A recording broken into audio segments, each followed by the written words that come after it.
오늘의 본문 말씀은 빌립보서 2장 13절입니다. 너희 안에서 행하시는 이는 하나님이시니 자기의 기쁘신 뜻을 위하여 너희에게 소원을 두고 행하게 하시나니.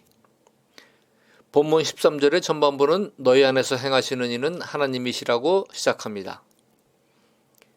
그런데 이러한 궁금증들이 떠오르실 겁니다. 언제 하나님께서 우리 안에 들어오셨을까? 그리고 하나님이 우리 안에서 무슨 일을 어떻게 행하신다는 말씀인가? 지금부터 이 궁금증들을 말씀 안에서 풀어보도록 하겠습니다. AD 61년에서 63년 사이에 누가복음에 이어서 사도행전도 편지 형식으로 기록한 사람은 누가였는데, 그 편지의 수신자는 로마 고위 관리로 추정되는 데오빌로였습니다. 그런데 기록자가 예수님의 제자가 아니고 의사인 누가였다는 것이 매우 흥미롭습니다. 사람의 생명을 다루는 의사는 정확한 사실에 근거하여 질병의 원인을 조사하고 치료하고 예후를 추적 관찰하며 기록을 남기는 직업입니다. 의사라는 직업 특성 때문에 누가는 예수님을 직접 본 적이 없었지만 예수님의 사역에 함께 동참했던 제자들과 목격자들의 증언을 근원부터 자세히 살피고 나서 확신한 것을 로마의 고위관리였던 데오빌로에게 여러 차례에 걸쳐 서신을 보냈습니다. 이를 통해 데오빌로가 단지 막연한 소문만을 듣고서 로마에 있는 그리스도인들을 다스리지 말고 자신이 확증한 사실을 통해 데오빌로가 예수님과 사도들의 사역을 더 확실하게 믿게 하기 위해 서신을 쓴 목적이 누가복음 1장 1절로 4절에 잘 나타나 있습니다. 여기서 우리가 꼭 기억해야 할 것은 성경의 저자가 성령님이시라는 것입니다. 디모데후서 3장 16절은 모든 성경은 하나님의 감동으로 된 것이라고 말씀합니다. 그러므로 당시 의사였던 누가를 성령님께서 감동시키셔서 예수님과 사도들의 사역들을 기록하게 하셨던 것입니다. 오늘날의 관점에서 돌이켜본다면 주님께서는 먼 훗날 세상이 고도로 발전하고 인간 이성의 깨어남과 지식이 크게 증가했을 때 미래 인간들이 예수님과 사도들을 통해 나타난 초자연적인 사역들을 이성적으로 믿지 않아서 구원받지 못할 것을 미리 아시고 무식한 어부 출신 제자 대신 의사 누가를 통해 말씀을 정확하고 신빙성 있게 기록하게 하셨다는 생각을 하지 않을 수 없는 것입니다. 누가는 사도행전 1절 13절에 그가 고난받으신 후에 또한 그들에게 확실한 많은 증거로 친히 살아계심을 나타내사 40일 동안 그들에게 보이시며 하나님 나라의 일을 말씀하시니라고 기록하고 있습니다. 그리고 이어서 4절과 5절을 보면 예수님께서 사도와 함께 모이사 그들에게 분보여 이르시되 예루살렘을 떠나지 말고 내게서 들은 바 아버지께서 약속하신 것을 기다리라.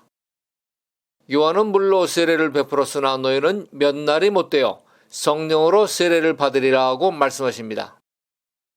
또 8절에서 예수님은 오직 성령이 너에게 임하시면 너희가 권능을 받고 예루살렘과 온 유대와 사마리아와 땅 끝까지 이르러 내 증인이 되리라고 예언까지 하십니다.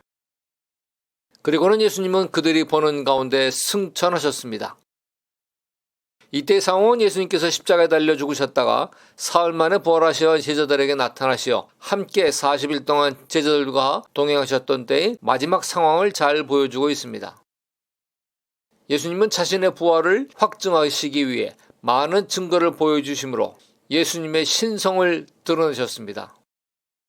그 이유는 예수님이 승천하신 후에도 사도들이 두려움 없이 이 땅에서 강력한 믿음을 가지고 복음 전도를 통해 하나님 나라를 세울 수 있도록 하기 위함이었습니다.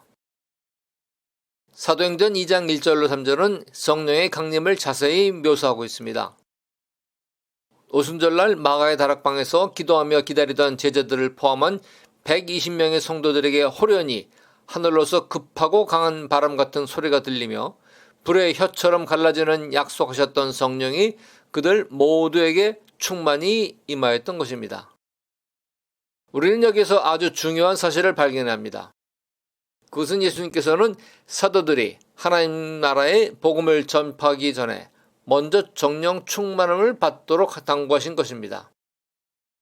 성령의 임재는 권세와 능력이 임하는 통로이므로 성령 충만하게 된 성도는 강력한 복음의 증인, 곧 전도자가 된다는 말씀인 것입니다. 성령의 임재가 있는 성도라야 진리의 복음을 전할 수 있는 강력한 전도자가 될 수 있습니다. 만일 성령의 임재와 충만이 없는 사람이 전도를 한다면 그것은 단지 자신이 갖고 있는 성경 지식만을 전달할 것에 불과할 것입니다.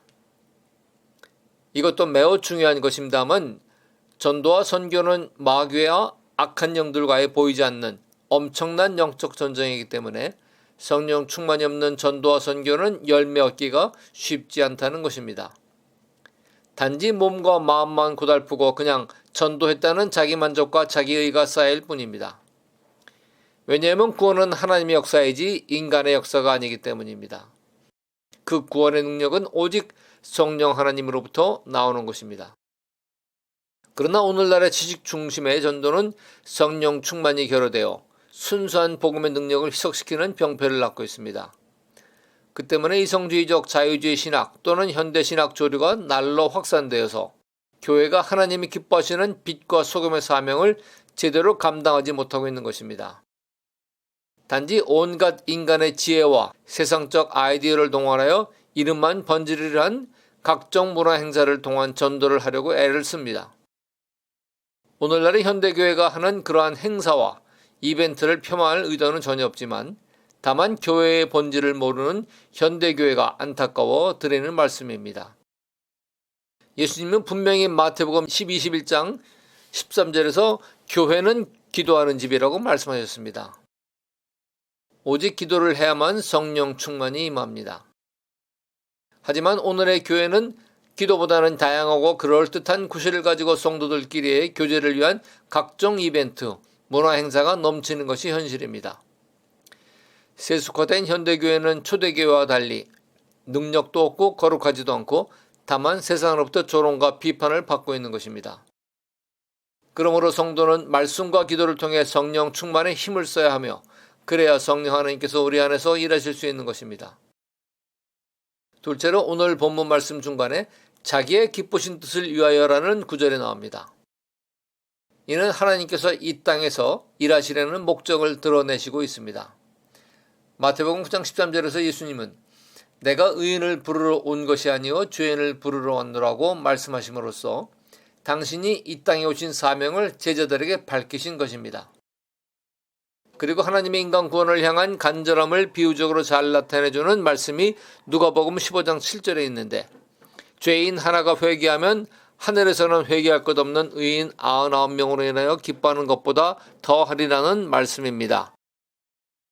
여기서 잠시 성경 66권 전체의 주제를 짧게 요약하면 하나님께서 예수 그리스도를 통하여 인류를 구원하시는 역사, 즉 구속사라 할 수 있습니다. 신학에서는 성경에 나타난 인류 역사를 크게 창조, 타락, 구속, 재림이라는 4단계의 역사로 나누어 설명합니다. 오늘의 지상교회는 구속의 끝자락에 놓여 있으며 성도들은 성화의 과정 가운데 그리스도의 신부로 단정되어 가면서 지금도 하나님의 보좌 우편에 앉아 계시며 통치하시는 신랑 예수의 재림을 기다리고 있는 것입니다. 하지만 구원받은 성도들은 자신과 자신의 가족들만 천국에 들어가는 것이 아니고 하나님의 기쁘신 뜻이 잃어버린 영혼들을 구원하신 것임을 한 번 더 깊이 깨닫고 이를 위해 자신에 대한 하나님의 부르심의 사명이 무엇인지를 알 수 있도록 기도해야 할 것입니다. 셋째로 하나님께서는 우리에게 소원을 두고 행하게 하시라는 부르심의 사명이 무엇인지를 성도 개개인은 기도를 통하여 성령 하나님께 물어봐야 할 것입니다. 이에 대해 예수님은 요한복음 14장 26절에 이렇게 가르쳐 주십니다. 보혜사 곧 하나님 아버지께서 내 이름으로 보내실 성령 그가 너희에게 모든 것을 가르치시고 내가 너희에게 말한 모든 것을 생각나게 하시리라. 예수님께서는 승천하셔 하나님 보좌 우편에 앉아 계시고 대신 성령님을 우리에게 보내셔서 우리 안에 내주하게 하셔서 우리가 기도를 통해 물으면 그 답을 가르쳐 주신다고 약속하셨습니다. 구원받고 주님의 은혜에 너무 감사하고 감격한 성도라면 내가 주님을 위해, 교회를 위해, 이웃을 위해 무엇을 하면 좋을까라는 생각을 이따금 했을 것입니다. 하지만 몇 번 생각만 하고 그때마다 주저하면서 실행에 옮기지는 못했지만 그래도 여전히 마음속에 맴도는 어떤 일이 분명히 있을 것입니다. 그렇다면 분명히 마음속에 계속 머물러 있는 그 생각이 성령 하나님께서 생각나게 하시는 부르심의 일일 가능성이 매우 높습니다. 만일 그런 생각이 자신의 혼과 육을 만족시키는 먹고 마시고 즐기고 자랑하는 것과 관련된 것은 아닐 것입니다. 하나님께서 어떤 일에 대해 감동을 주시고 자꾸 생각나게 하셨지만 생각 속에서 여러 번 주저했다면 아마도 혼과 육의 거부 반응이 있었기 때문일 것입니다. 그렇다면 더욱 그 일이 주님께서 부르신 가능성이 높은 것입니다. 영과 충돌하는 것은 혼과 육입니다. 그래서 일반적으로 신앙의 수준이 어린, 즉 성화가 덜 된 성도의 영은 연약해서 늘 혼과 육에 끌려다닙니다. 그래서 영의 일, 곧 주님이 기뻐하시는 부르심의 일에 주저하고 미루다가 포기하게 되는 것입니다. 아직 신앙이 어린 성도가 주님의 기쁘신 일을 행하겠다고 결단한다면 마귀가 그것을 그냥 앉아서 구경하겠습니까? 하나님의 잃어버린 영혼군을 위한 사역은 오직 성경 말씀만을 가르치고 선포하는 목사, 선교사, 전도자에게만 해당되는 것이 아님을 잘 이해하실 것입니다. 영혼구원 사역이란 전인적이며 종합적인 사역입니다. 그것은 단지 설교를 통해 말씀만 가르치는 것으로 끝나는 것이 아니고 교회 공동체 멤버 전체가 개개인의 부르심에 따라 합력하여 전도, 봉사, 새신자 훈련, 교육, 선교, 상담 등의 분야에서 적극적으로 활동하면서 유기적인 협력을 통하여 이 땅에서 하나님의 나라를 건설하는 것입니다. 한편 교회 밖으로는 사탄이 통치하고 있는 어두운 세상 속의 많은 영역들 가운데서 다양하고 창조적인 하나님의 부르심들이 많이 있습니다. 단순히 가정, 직장, 사업의 영역을 넘어 전문 영역으로서 정치, 경제, 교육, 법률, 사회, 문화, 예술, 스포츠, 비영리기관, 국제기구 등에도 하나님의 부르심이 있습니다.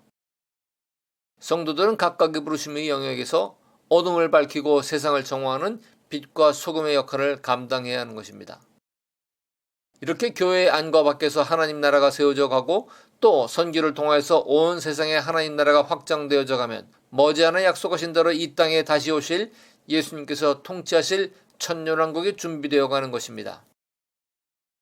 그런데 주님의 부르심에 따라 섬기려고 할 때부터 마귀는 다가와 속삭입니다. 내가 하려는 화장실 청소 봉사는 모두 꺼려하고 아무도 알아주지도 않고 힘만 들어. 내가 몰라서 그러는 거야. 이왕 하는 봉사 그래도 목사님이 알아주고 남이 볼 때도 폼나는 행사를 해야 하지 않겠어? 만일 악한 영들이 이러한 속삭임이 생각 속으로 돌아온다면 곧바로 예수 이름으로 물리치고 도리어 그 일이 성령님이 내게 처음부터 생각나게 하셨던 하나님의 기쁘신 뜻이라고 확신하시기 바랍니다. 물론 방언 기도를 깊이 오래 하는 성도의 경우 스스로 주님의 음성을 듣고 자신의 부르심의 사명을 받거나 또는 확증을 받을 수 있습니다. 아니면 교회 리더나 주변의 영적 멘토의 기도 또는 상담을 통해 확증을 받을 수도 있습니다. 자신의 믿음과 영성에 덜 성숙되었다고 스스로 생각된다면 자신의 혼과 육을 만족시키는 생각과 판단과 무조건 반대로 결정하면 그리고 순종하면 그것이 영적 성장과 성화의 지름길임을 믿으시기 바랍니다. 이 뜻이 지금은 이해가 되지 않아도 결국 훗날에 깨닫게 될 것입니다. 그리고 하나님 나라를 위한 자신의 사명에 결정이 되었다면 다음과 같은 사실을 명심하셔야 할 것입니다. 만약 당신의 어떤 헌신이나 봉사 덕분에 크든 작든 타인에 의해서 어떠한 영광을 이 땅에서 얻게 된다면 그것은 하늘에서 받을 상급을 미리 가불한 것으로 생각하시면 됩니다. 이 땅에서 받고 누리는 영광은 짧은 여성 동안의 한시적인 것이지만 하늘 상급은 천국에서 받는 면류관으로서 영원한 것임을 기억하시기 바랍니다. 그리고 절대 조심해야 할 것은 자기 스스로 영광을 취하는 자기 자랑 같은 것을 하지 마시기 바랍니다. 오직 이 땅의 영광에 관심 갖지 않을 때만이 하나님 앞에서 겸손함을 계속 유지할 수 있고 또한 계속해서 하나님께 쓰임받을 수 있게 됩니다. 크든 아주 작든 오직 일체의 모든 영광을 하나님께만 돌리는 자세를 유지하시기 바랍니다. 하나님은 결코 당신이 취하실 영광을 절대로 피조물인 인간과 함께 나누지 않으신다는 것을 명심하십시오. 주님은 창조주이시고 절대자이시기 때문입니다. 끝으로 성도 여러분 모두가 이러한 자세로 하나님의 부르심의 사명을 발견하고 자원하는 심령으로 기쁘게 감당하여 진실로 하나님의 기쁘신 뜻을 이루어드리는 여러분이 되시길 예수님의 이름으로 기도합니다. 아멘.